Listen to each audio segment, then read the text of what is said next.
All our own righteousness is filthy rags, the Bible said. All the good works that we do will not save us. We're to do good works. We're to give to the poor and the hungry. And we're to help build hospitals, and we're to help in the work for peace and to help better race relations and all these other things. But that is not going to save our souls. Our souls are saved by the grace and the mercy of God as we come in simple faith to the cross.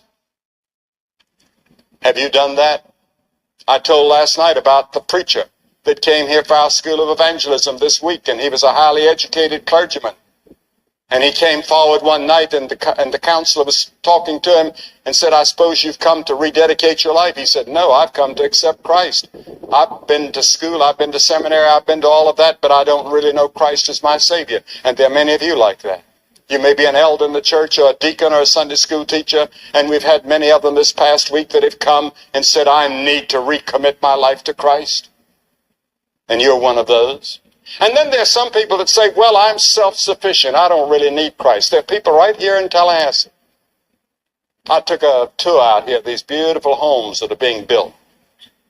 And I looked at those homes and beautiful golf courses and all of that. And I just wanted to grab one of them and say, "I'd like to just stay here for about a year and not have to go anywhere and see anything and just play golf every day and just relax." But I thought to myself, I imagine there are a lot of people like there are in my hometown.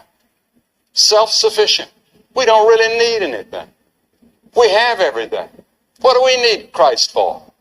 Well, one day they're going to wake up and they're going to realize that they've waited too late. They need Him. They need Him now to prepare for the future, because whether they like it or not, they're going to die and they're going to face the judgment. It's appointed unto man once to die, and after that the judgment. And everybody that you see on the streets of Tallahassee, they're walking dead people. They're on their way to the grave. They're on their way to their own funeral. There was a man here the other night. You read it in the paper. He accepted Christ. He was an alcoholic, but he really came to know Christ. And when the police found him the next morning dead on the street here in Tallahassee, all they could find was the identification of the counselor that had spoken to him the night before and the little card that he had filled out. That's how they were able to trace him down. He didn't know that within the next few hours he would be in eternity. But he went into eternity with Christ, and he's going to be in heaven.